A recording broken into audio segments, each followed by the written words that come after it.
사도신경. 나는 전능하신 아버지 하나님 천지 창조주를 믿습니다. 나는 그의 유일하신 아들 우리 주 예수 그리스도를 믿습니다.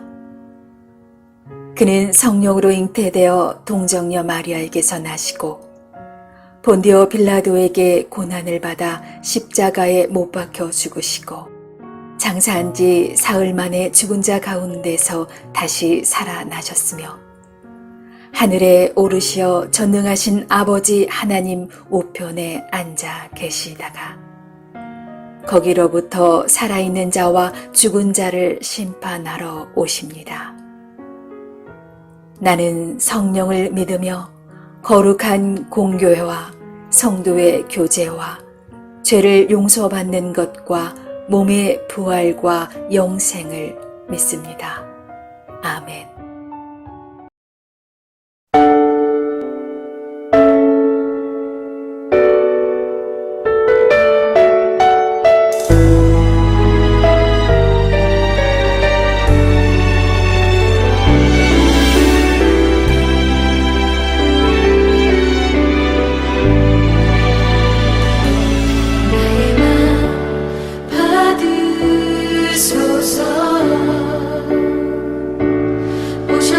주님의 저소 삼으소서. 나의 전부이신 주여 내 맘을 받아주소서. 나의 맘 받으소서. 오셔서 주님의 저소 삼으소서. 나의 전부이신 주여 내 맘을 받아주소서. 나의 맘을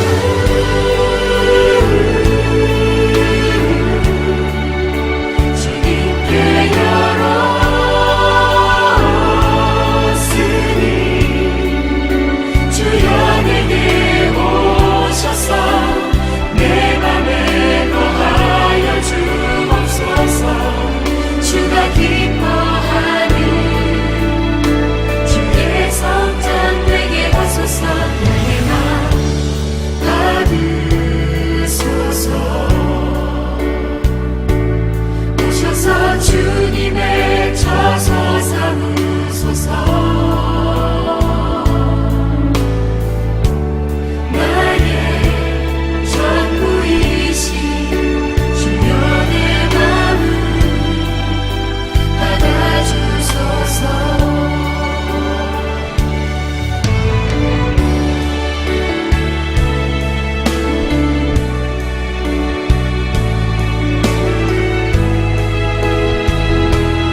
주소서.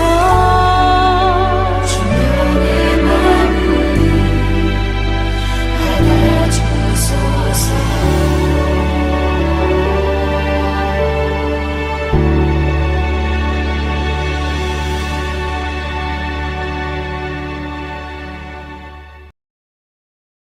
제 9장.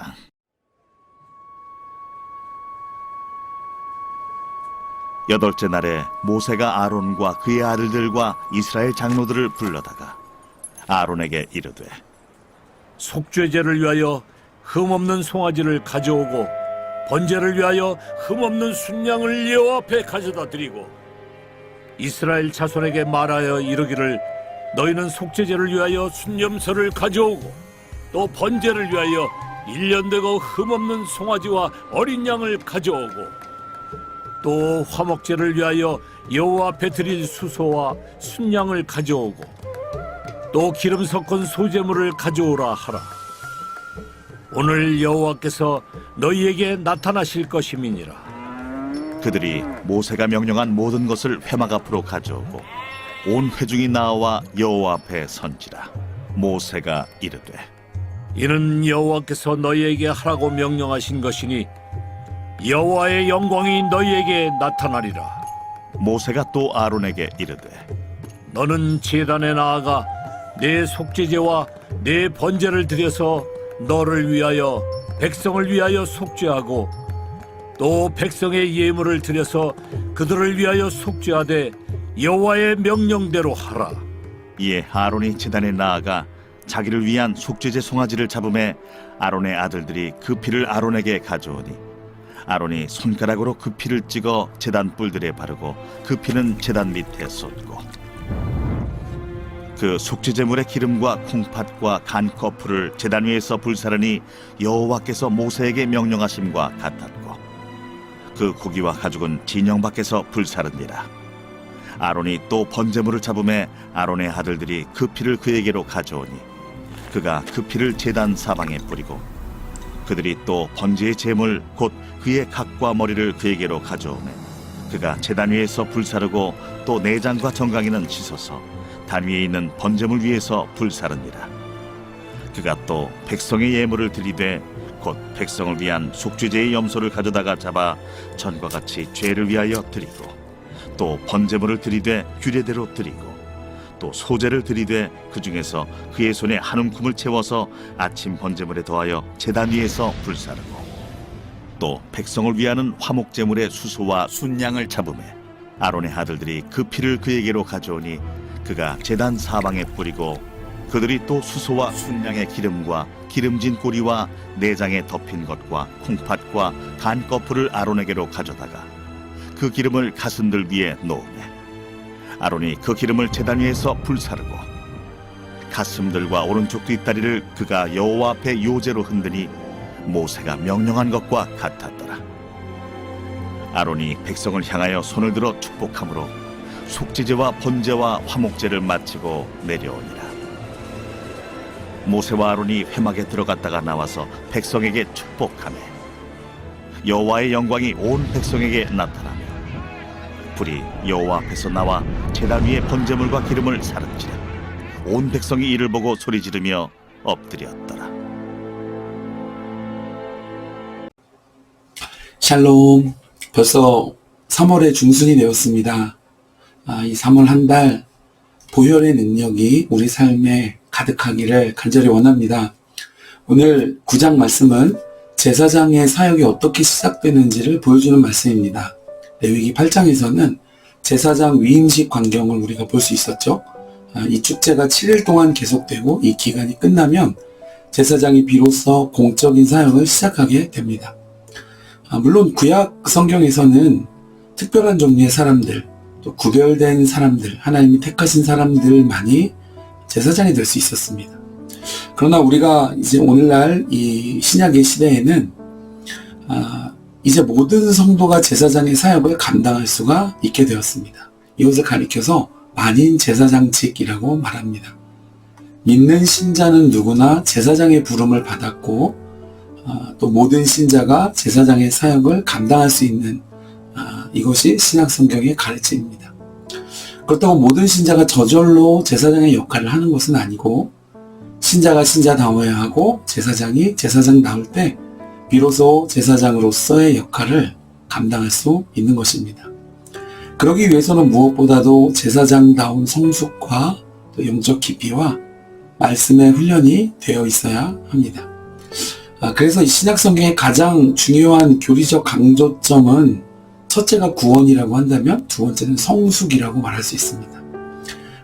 이것을 다른 말로 성화라고 말하는데요. 사실상 신약성경 전체에서 구원 이후에 믿음에 합당한 성숙을 이루는 것에 대해서 많이 강조하고 초점을 맞추고 있고, 특별히 바울 서신서에서는 끊임없이 이 점에 대해 우리에게 가르치고 있습니다. 그렇다면 우리가 성숙했다는 사인을 어디서 볼 수가 있느냐? 우리가 한 사람이 참으로 성숙하기 시작했다면 그는 하나님의 사역에 동참하게 됩니다. 여러분, 신앙생활이 오래되었다고 해서 자동적으로 성숙해지지는 않습니다. 반드시 훈련을 거쳐야만 성숙해집니다. 그 훈련의 시작은 교회 안의 모든 사역에 깊이 들어와 동참할 때 훈련이 이루어지는 것입니다. 어떤 사람이 성숙했다고 말하면서 전혀 그에게 교회 안의 사역의 열매가 없다면 그것은 무엇을 위한 성숙인가 우리가 질문해 봐야 할 것입니다.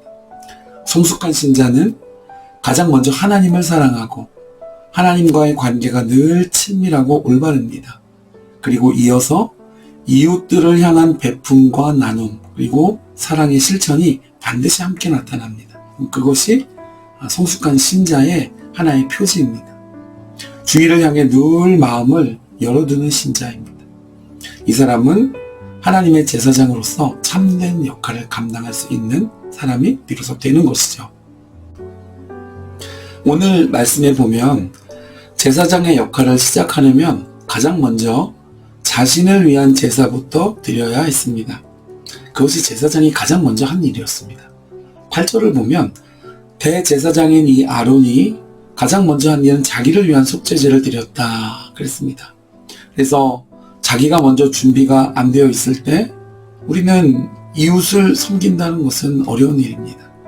우리가 하나님 안에서 성숙해지고 또 하나님의 일을 감당하기를 원한다면 그 출발점은 자기 자신부터 시작하는 겁니다. 내 자신이 먼저 은혜를 받지 않는다면 은혜를 나눌 수 없겠죠. 내 자신이 먼저 성령 충만하지 않는다면 다른 일을 영적으로 이끌 수 없을 것입니다. 시편에 보면 내 잔이 넘치나이다 라고 고백했습니다. 그러니까 내 잔이 넘치는 것을 가지고 그 넘쳐나는 것으로 이웃을 섬길 수 있지, 내 잔이 채워지지 않는데 누굴 도울 수 있을까요? 여러분, 오늘 이 제사장의 사역의 첫 시작은 자기를 위한 속죄제였음을 기억하고 하나님 앞에서 나를 먼저 온전히 세우실 수 있기를 주의 이름으로 축복해 드립니다. 대제사장이 드린 이 제사는 두 가지였는데 먼저 속죄제와 번제였습니다. 속죄제는 말 그대로 내 죄를 속함받는 제사로 깨끗하고 정결해지는 제사이고, 번제는 온전히 다 태워서 드리는 헌신을 결단하는 제사였습니다. 내가 먼저 깨끗함 받고 내가 먼저 헌신하지 않으면 하나님의 사역을 감당할 수 없고 또 성숙해질 수 없습니다. 교회 안에서 절대로 그 예배만 드리고 하나님 앞에서 직분이나 여러 사역에 동참하지 않는다면 하나님의 마음을 훈련할 수 없죠. 그러므로 성숙해질 수 없습니다. 성화, 하나님을 닮아가고 그리스도를 닮아가는 그 길이 요원한 것이죠. 저절로 제사장의 영광스러운 사역을 감당할 수 있는 그런 성숙한 일꾼이 될 수 있다고 생각하는 것만큼 악한 마음이 없습니다. 여러분, 그건 교만한 마음인 것이죠. 아론은 첫 사역을 위한 제사와 그 외 모든 부분을 감당함에 있어서 절차를 밟아서 자신과 백성을 위한 제사를 드렸습니다. 7절을 함께 보시면 여호와의 명령대로 해라, 그 마지막에 말씀했습니다. 아론이 대제사장이 되었지만 먼저 모세에게 순종했고 또 자기 맘대로 제사한 것이 아니고 모든 일은 하나님이 명하신 대로 순종하며 오직 절차대로만 진행했습니다. 여러분, 이것이 하나님의 사역을 할 때 가장 중요한 주안점입니다. 어떤 사람은 권한이 있는 직분이나 그런 위치에 세워지면 갑자기 오버하시는 분들이 종종 있습니다. 하나님의 뜻을 살피지 않고 성경의 가르침을 상고하지도 않고 자기 경험과 계획을 의지합니다. 여러분, 거기에는 하나님의 영광이 나타나지 않습니다. 그리고 공동체를 빠르게 망치는 아주 경계해야 될 길입니다. 이스라엘의 초대 왕이었던 사울은 자기 맘대로 제사했다가 내가 왕이니까 맘대로 할 수 있을 줄 알고 하나님이 정하신 규율들을 그렇게 쉽게 없이 여겼다가 하나님께 버림받았던 일을 우리가 기억해야 합니다. 오직 하나님의 명하신 대로 자신을 살펴서 모든 일을 감당할 때 하나님께서는 그 사역을 받으시고 영광을 드러내 주십니다. 오늘 말씀 24절로 23절을 보면 모세와 아론이 여호와의 명령대로 첫 사역을 마칠 때에 하나님의 영광이 온 백성에게 나타나고 모든 백성이 그것을 보고 경이로움에 엎드렸다 그랬습니다. 여러분, 하나님의 뜻과 마음을 구하고 하나님의 방법대로 사역을 감당하는 사람이 되려면 부단히 훈련하고 성숙해져야 합니다. 우리 삶에 하나님의 영광이 나타나는 이 시대의 영적 일꾼들 다 되실 수 있기를 주님의 이름으로 축복해 드립니다.